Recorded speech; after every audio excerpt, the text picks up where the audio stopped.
ఉద్యమాలకి ఊపిరి పోసిన గడ్డ ఉస్మానియా గడ్డ. 2 దశాబ్దాల కాలంలో ఏ సీఎం గూడా ఉస్మానియాకు వెళ్ళని పరిస్థితి కనబడతా ఉంది. అనేక సమస్యలతో ఉస్మానియా గడ్డ అల్లాడిపోతా ఉంది. టీచింగ్, నాన్ టీచింగ్ పోస్ట్‌ల భర్తీలో గావచ్చు, లేకుంటే అక్కడున్న ఫ్యాకల్టీలో గావచ్చు, అక్కడున్న సదుపాయాలు గావచ్చు, అన్ని విషయంలో గూడా సమస్యలు చాలా ఉన్నాయి. ఆ సమస్యలు ఎంతో కొంత సీఎం రేవంత్ రెడ్డి దృష్టికి తీసుకెళ్లాలని అక్కడున్న అధ్యాపక బృందము, అదేవిధంగా అక్కడున్న ప్రొఫెసర్లు ప్రయత్నాలు చేశారు. గత ప్రభుత్వం బీఆర్ఎస్ హయాంలో ఉన్న సందర్భంలో కొన్ని సంక్షేమ కార్యక్రమాలు గూడా అంటే కొన్ని బిల్డింగ్‌లు గూడా కట్టించడం జరిగింది. వాటిని ఓపెన్ జేయడానికి మరియు ఏవైతే తెలంగాణలో విద్యా వ్యవస్థ పైన కొన్ని మార్పులు చేయడానికి సీఎం రేవంత్ రెడ్డి ఉస్మానియా గడ్డగా ఈరోజైతే కొన్ని తెలంగాణ ప్రజలకి గుడ్ న్యూస్ చెప్తారని చాలామంది వెయిట్ చేస్తా ఉన్న పరిస్థితి కనబడతా ఉంది. ఈ నేపథ్యంలో ఇయాల ఉస్మానియా యూనివర్సిటీకి సీఎం రేవంత్ రెడ్డి వెళ్తా ఉన్నాడు. వెళ్తా ఉన్న నేపథ్యంలో ఉస్మానియా యూనివర్సిటీ మొత్తం కంచెలతో నిండిపోయింది. ఎక్కడ చూసినా గానీ సీఎం రేవంత్ రెడ్డి వెళ్తున్న తోవలో ఎక్కడికక్కడ దట్టమైన మొత్తం ఇనుప కంచెలేసిన పరిస్థితి కనబడతా ఉంది. మరి ఈ కంచెలు ఉస్మానియా యూనివర్సిటీకి మరి ఆపుతాయా? ఎందుకంటే అనేక ఉద్యమాలు అక్కడి నుండే మొదలైనయి. అనేక ఉద్యమకారులు కూడా అక్కడి నుండి వచ్చిర్రు.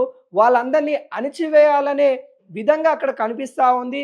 కంచెలు తొలగించి స్వేచ్ఛా ప్రభుత్వం వచ్చింది, ప్రజాపాలన వచ్చింది, ప్రజా ప్రభుత్వం తీసుకొనొచ్చిన అని కాంగ్రెస్ నాయకులు ఎవరైతే చెప్పారో మరి ఇప్పుడు పూర్తి స్థాయిలో కంచెలతోని బందీ అయిపోయిందని కూడా చెప్పుకోవచ్చు. దీనిపైనే మాట్లాడదాం. మనతోని ప్రొఫెసర్లు మరియు బీఆర్ఎస్వి మరియు కాంగ్రెస్ ముగ్గురు నేతలతోని మాట్లాడించే ప్రయత్నం చేద్దాము. ప్రొఫెసర్ గాలి వినోద్ కుమార్ ఉస్మానియా యూనివర్సిటీలో లా డీన్ ఫ్యాకల్టీగా తను చేయడం జరిగింది. ఇప్పుడు అనేక సమస్యలపైన కూడా తను పోరాడుతున్న పరిస్థితి కనబడుతుంది. ఒకసారి మాట్లాడించే ప్రయత్నం చేద్దాం. Sir good morning sir. Hello. Good morning. CM Revanth Reddy వెళ్తా ఉన్నారు. మొత్తం కంచెలతో నిండిపోయింది. బందీఖానలో ఉస్మానియా యూనివర్సిటీ ఉంది అన్నట్టుగా మనకడ కనబడతా ఉంది. ఏం చెప్తారు సార్ దీనిపైన? అంటే మనము 2014లో కేసీఆర్ గారు వచ్చారు కదా, కేసీఆర్ గారు ముఖ్యమంత్రి కదా. 2 దశాబ్దాలు ఎట్లయితే కాదు కదా. అదే 10 ఏళ్ళు అయిందంటే ముఖ్యమంత్రి రాక ఇంకో ముఖ్యమంత్రి వచ్చాడు ఇప్పుడు. ఓకే. కాబట్టి ఫస్ట్ టైం ఏం కాదు కదా తెలంగాణలో. 20 ఏళ్ళు ఏం కాలేదు. 10 ఏళ్ళు అవుతుంది. 10 ఏళ్లలో ఒక ముఖ్యమంత్రి వచ్చాడు, ఇప్పుడు 2వ ముఖ్యమంత్రి. సో దానికి ఓన్లీ రేవంత్ రెడ్డి ముందు వచ్చినట్టుగా మాట్లాడడం కరెక్ట్ కాదు. ముఖ్యమంత్రి కేసీఆర్ కూడా వచ్చాడు. సో అప్పుడు ఏంటంటే ఆయన మీద కొంత వ్యతిరేకత విద్యార్థుల్లో ఉంది. ఆయన వ్యతిరేకించారు. ఈ రోజు కూడా ఉంది వ్యతిరేకత. రేవంత్ రెడ్డి మీద కూడా వ్యతిరేకత ఉంది, లేదని ఏం లేదు. రేవంత్ రెడ్డి వాంగనే అన్ని మొత్తం ఉస్మానియాకి ఏదో చేసింది అనేది ఏం లేదు అక్కడ. కాకపోతే ఇప్పుడు గతంలో ఉన్న హాస్టల్స్, మంజూరైన హాస్టల్స్ ను ఆయన ఓపెన్ చేయడానికి వచ్చాడు. అంతేకాని ఇప్పుడు ఆయన కట్టించిన ఏం కాదు అవి. అదే ఆయన కట్టించి ఆయన శాంక్షన్ చేసిన ఏం కాదు. లేదంటే ఆ వైస్ ఛాన్సలర్ ఇప్పుడు ఏం కట్టించిన ఏం కాదు అవి. వెళ్ళొచ్చిన తర్వాత ఏంటంటే వాళ్ళ హైవేలు కంప్లీట్ అయినాయి కాబట్టి అవి చేస్తారు. వాళ్ళు వాటితో ఓపెన్ చేస్తున్నారు అంతే తప్ప వీళ్ళేదో వచ్చి చేసింది అయితే ఏం కాదు. గతంలో ఉన్న వైస్ ఛాన్సలర్ కానీ గత ముఖ్యమంత్రి హయాంలో కానీ శాంక్షన్ అయిన బాపతి అవి. ఇక రెండో విషయానికి వస్తే ఇప్పుడు లాంగ్ పెండింగ్ ఇష్యూస్ అన్ని పెండింగ్ లో ఉన్నాయి. కాంట్రాక్ట్ ఎంప్లాయీస్ ఇష్యూ అట్లనే పెండింగ్ లో ఉంది గత ప్రభుత్వంలో. ఇప్పుడు అలాగే ఇప్పుడు విద్యార్థుల విషయంలో కూడా విద్యార్థి సమస్యలు ఏవి పరిష్కారం కాలే ఇప్పటి వరకు. వాళ్ళ డిమాండ్ ఒక్కటి కూడా నెరవేరలేదు. తర్వాత ఇప్పుడు వాళ్ళకి ఏదైతే బ్యాక్లాగ్ పోస్టులు కానీ లేదంటే టీచింగ్ నాన్ టీచింగ్ పోస్టులు కానీ ఏం నింపలేదు వచ్చిన కాంచండి ఉస్మానియా యూనివర్సిటీలో. తర్వాత అట్లాగే గ్రాంట్ కూడా గతంలో రిలీజ్ అయినంతనే దాదాపు రిలీజ్ అయింది. ఒక 50 కోట్లు ఏమో ఎక్కువ ఇచ్చినట్టు, అంతకంటే ఎక్కువ ఏం లేదు. సో కాబట్టి ఎంత పెద్దగా ఆశించినంత ఫలితాలు లేదంటే మార్పులు వచ్చినాయి అయితే నేను అనుకోను, బీయింగ్ ఏ మాజీ ప్రొఫెసర్ గా.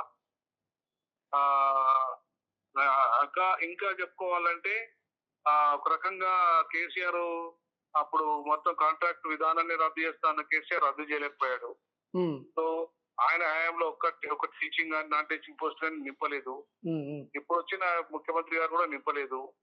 నింపుతారనే ఒక ఆశ అయితే ఉంది. అంటే ఉమ్మడి ఆంధ్రప్రదేశ్ లో అప్పుడు ఫిల్ అయిన పోస్టులే తప్ప తెలంగాణ వచ్చిన తర్వాత ఒక్క పోస్ట్ కూడా భర్తీ కాలేదనే వాదన బలంగా వినిపిస్తుంది. అంతే అంటారా?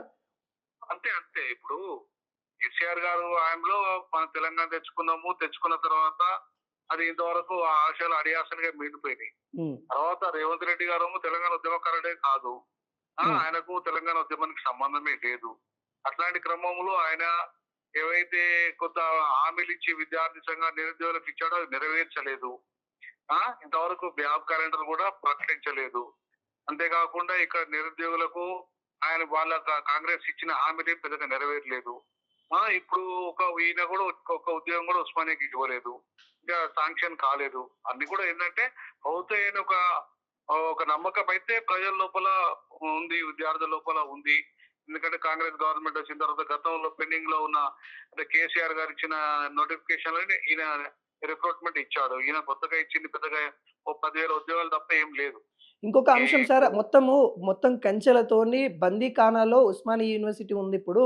ఎక్కడెక్కడ కంచెలు భారీగా కంచెలు పెట్టేసిర్రు. మొత్తం ఎక్కడెక్కడ ఇనుప కంచెలేసిర్రు అనేది గూడా వినిపిస్తా ఉన్నాయి. వీడియోలు గూడా బయటకొస్తా ఉన్నాయి. ఎలా చూస్తున్నారు వీటిని? అవును. ఇప్పుడు ఆయన ప్రజాపాలన పేరు మీద నా దృష్టిలో అదొక పెద్ద దగా పాలన కిందే లెక్క. అంటే అది పెద్ద కంప్లీట్ గా స్వేచ్ఛాయుతమైన పరిపాలన జరిగింది.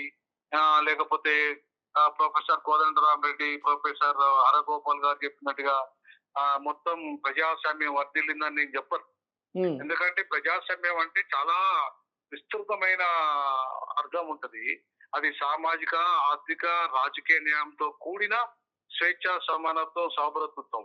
హ్మ్. దాన్నే ప్రజాస్వామ్యం అంటాం మనం. సో ఇవేవి కూడా లేవు. గతంలో జరగలేదు, ఇప్పుడు కూడా జరగలేదు. కేవలం కంచెలెత్తేసే అది అక్కడ కూడా ముఖ్యమంత్రి ప్రగతి భవన్ పేరు కాస్త ప్రజాభవన్ గా మార్చారు. పేరు మార్చారు. తర్వాత కంచె అనేది తొలగించారు తప్ప లోపల కంచె యథావిధంగానే ఉంది. లోపల విధానాలు యథావిధంగానే ఉన్నాయి. అంతేగాని ఏదో బయటికి కనపడే కంచె తొలగించారు. ఇక్కడ కూడా ఉస్మానియాలో కూడా అంతే కదా. ఉస్మానియా యూనివర్సిటీలో కూడా ఏమో పెద్దగా కంచెలు తొలగించి పెద్దగా స్వేచ్ఛాయుత వాతావరణంలో ఉన్నదని అయితే నేను అనుకోను.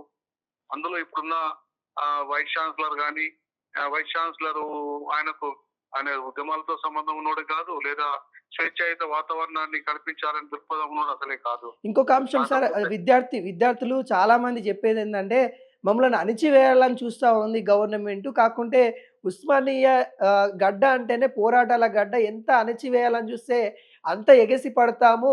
రేవంత్ రెడ్డికి ఒక సవాల్ లెక్క మాట్లాడుతున్న పరిస్థితి కనబడతా ఉంది. వీటిని ఎలా చూస్తారు?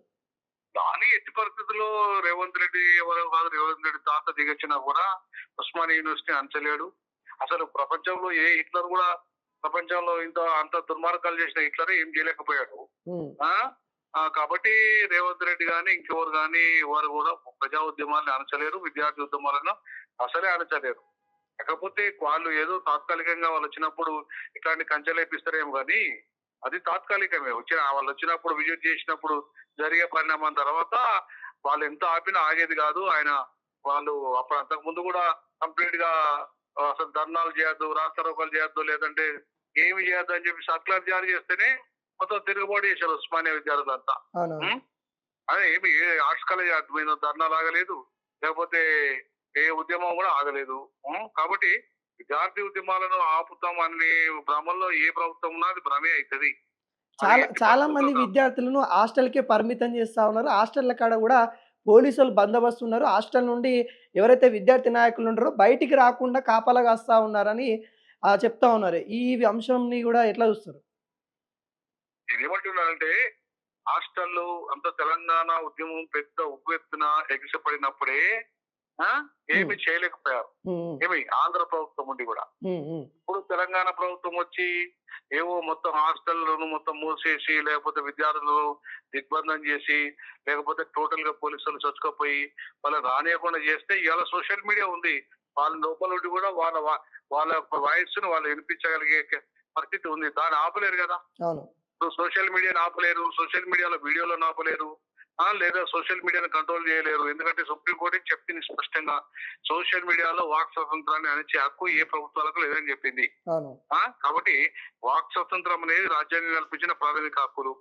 ప్రమాద మంచులో ఇవాళ రాజ్యాంగం ఉందని ప్రచారం చేస్తున్న ఉపరాష్ట్రపతి జస్టిస్ బి సుదర్శన్ రెడ్డి గారు తెలంగాణలో మరి రాజ్యాంగం ప్రమాదంలో లేదా?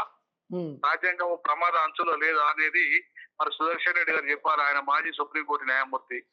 సో ఎందుకంటే ఇప్పుడు ఫైనల్ గా ఈ సందర్భంలో సీఎం రేవంత్ రెడ్డికి ఏం చెప్పదలుచుకున్నారు?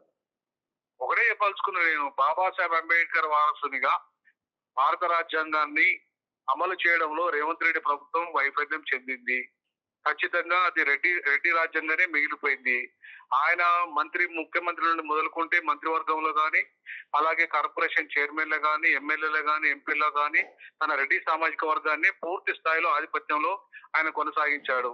ఇప్పుడు ప్రస్తుతం ఉపరాష్ట్రపతిని కూడా తన రెడ్డి సామాజిక వర్గానికే ఇచ్చుకున్నాడు అభ్యర్థిగా. ఉమ్. కాబట్టి టోటల్ గా అది ఒక రెడ్డి ప్రజాస్వామ్యం తప్ప అది ప్రజాపాలన కాదు, లేదంటే ఇంకా ప్రజాస్వామ్యమో లేదు. అక్కడ రెడ్డి స్వామ్యమే ఉంది. అది ప్రజాపాలన పేరు మీద దగా పాలనగానే ఆర్పీ ప్రెసిడెంట్ గా, తెలంగాణ రాష్ట్ర అధ్యక్షునిగా నేను ఖచ్చితంగా చూస్తాను. ఇవాళ ఏదో తూతూ మంత్రంగా ఇవాళ ఉస్మాన్ యూనివర్సిటీలో ఏదో బిల్డింగ్లు హాస్టల్ కట్టినంత మాత్రాన సమగ్రంగా ఈ విద్య యొక్క మార్పు వచ్చినట్టు కాదు, లేదంటే విప్లవాత్మకమైన మార్పులు విద్యా విధానంలో వచ్చినట్టు కాదు, బడ్జెట్ పెరిగినట్టు కాదు, లేదంటే విప్లవాత్మకమైన విద్యా విధానం వచ్చినట్టు కాదు. కాబట్టి ఖచ్చితంగా ఇంకా మార్పు రావాల్సిన అవసరం ఉంది.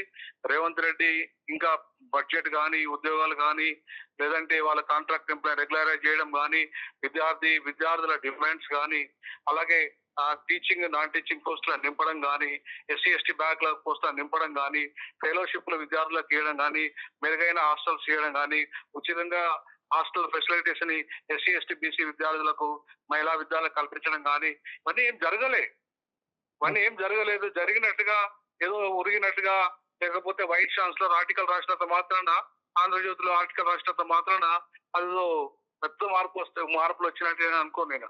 ఎందుకంటే ఓకే సార్. 20 ఏళ్ళుగా ఉస్మానియా యూనివర్సిటీలో ప్రొఫెసర్ గా పనిచేసిన వ్యక్తిగా, ఫార్మర్ డీన్ గా నాకు తెలుసు ప్రస్తుతం నడుస్తున్న వైస్ ఛాన్సలర్ పాలనలో ఏ రకంగా పెద్దగా మార్పులు నేనైతే ఆశించినట్టుగా ఏం జరగలేదు. ఓకే జరగాలని కోరుకుంటున్నా. Okay sir, thank you so much. Thank you.